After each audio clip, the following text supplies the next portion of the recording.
Hello, good morning students. आज हम जो है एक बार पुनः ऑनलाइन क्लास पढ़ने के लिए जा रहे हैं।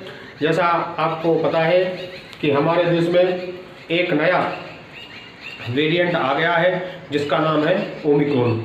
उसके अंतर्गत हमारी सरकार ने जो हमको आदेश दिए हैं उसके अनुसार हम एक बार पुनः ऑनलाइन क्लास चलाने के लिए जा रहे हैं। और मेरा आप सबसे निवेदन है कि यदि आप घर पर रह रहे हैं तो हमको सावधानी बरतना है।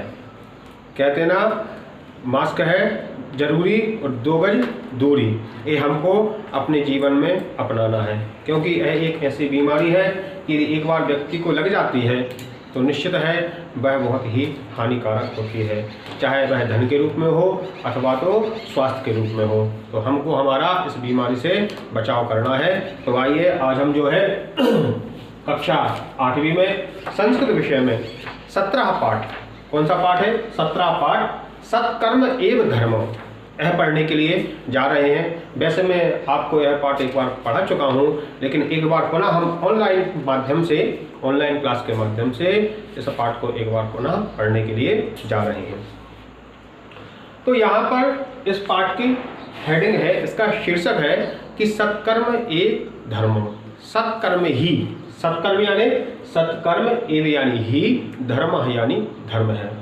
हमारे जीवन में जो सत्कर्म है वह सबसे बड़ा धर्म है। वैसे तो आप देखते हैं हमारे भारतवर्ष में विविध धर्मों के लोग रहते हैं, हिंदू हैं, क्रिश्चियन हैं, सिख हैं, मुस्लिम हैं, बुद्धिस्ट हैं, लेकिन एक सबका निचोड़ क्या है? यदि हम विचार करें तो सबका निचोड़ क्या है, सभी धर्मों का निचोड़ क्या है? तो वह है कि सत्कर्म एवं धर्म, यानी हम सब लोग मिलकर के एक सत्कर्म करें, एक अच्छा प्रयास करें, हम अच्छे कार्य करें। जैसे आप देख रहे हैं कि जो निराश्रित लोग हैं उनकी हम सहायता कर सकते हैं, तो यह भी हमारा एक सबसे बड़ा धर्म हो सकता है। हम सब मिलजुल करके रहें, आपस में रहें, सद्भावना बना करके रहें, तो यह भी एक धर्म हो सकता है। आप देख रहे हैं ठंडी का सीजन है, जो छोटे छोटे जीव हैं, प्राणी हैं, जो यहाँ वहाँ पर भटक रहे हैं, जिनके लिए भोजन की व्यवस्था नहीं है, खाद्य वस्तुओं की व्यवस्था नहीं है, तब हम उनके लिए थोड़ा बहुत भोजन की व्यवस्था कर सकते हैं। तो ये क्या है? ये सब जो है सत्कर्म माने जाते हैं। तो प्रत्येक प्राणी का, प्रत्येक मनुष्य का यह कर्तव्य होता है कि वह अपने जीवन में इन सत्कर्मों को करता रहे, और इसी के द्वारा, इसी के माध्यम से ही, चाहे वह ईश्वर हो, चाहे गौर हो, चाहे वह अल्लाह हो, कोई भी हो, सब प्रसन्न होते हैं। तो यह जो पाठ का शीर्षक है सत्कर्म, ठीक है। तो आइए हम उस पाठ की ओर अग्रसर होते हैं। एक बार विक्रमादित्य, राजा विक्रमादित्य नगर भ्रमण समय, नगर भ्रमण के समय, कब? नगर भ्रमण के समय, एकम यानी एक, मरणासन्नम, जो मरणासन्न प्राणी था, जो बहुत ही रोगी था, रुग्णम, जो बहुत रोगी था, दृष्टवान यानी उसको देखा। कहने का तात्पर्य है एक बार राजा विक्रमादित्य ने एक जो मरणासन्न अवस्था में रोगी था उसको देखा। तो तस्य दर्शनेन, उसको देखने से मनसि वैराग्यम उद्भूतम, उनके मन में वैराग्य उत्पन्न हो गया। अतः इसलिए माया मोहमयम संसारम ज्ञात्वा, माया मोहमय संसार को जान करके, ज्ञात्वा यानी जान करके, सह महामंत्रिणी राज्य भारम समर्प्यो, वह अपने महामंत्री के ऊपर राज्य भारम समर्प्यो यानी सारे राज्य का भार सौंप करके वनम अगच्छत, वन को चले गए। उन्होंने मन में सोचा कि इस संसार में कुछ नहीं है, प्रत्येक प्राणी जो है इस मृत्यु का ग्रास है, काल का ग्रास है। और हम वास्तविकता देख रहे हैं, यहाँ पर हम देखते हैं कि आज व्यक्ति बहुत अच्छा है, स्वस्थ है, बढ़िया भ्रमण कर रहा है, लेकिन हमको कल सूचना प्राप्त होती है कि वह व्यक्ति नहीं रहा। तो यहाँ पर चींटी से लेकर के हाथी तक प्रत्येक व्यक्ति जो है वह काल से संतृष्ट है, वह काल का ग्रास है। इसलिए हमेशा इसको सोचते हुए, विचारते हुए हमको अच्छे कार्य करते रहना चाहिए।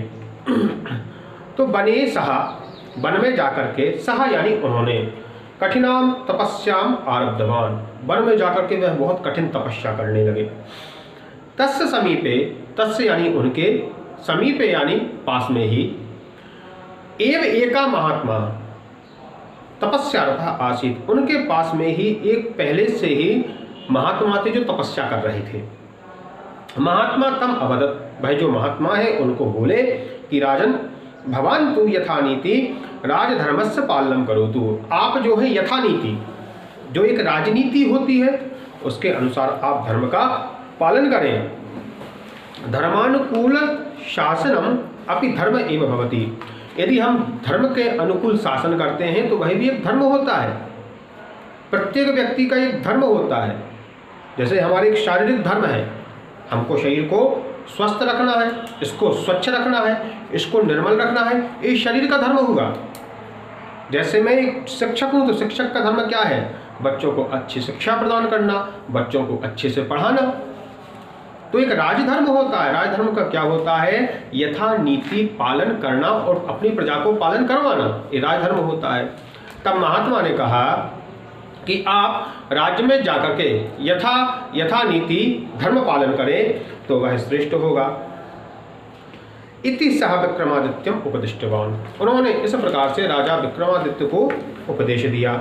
विक्रमः अवदत्, राजा विक्रमादित्य बोले कि नहीं महात्मन तपसः एव परलोकः साध्यते कर्मणा नीति।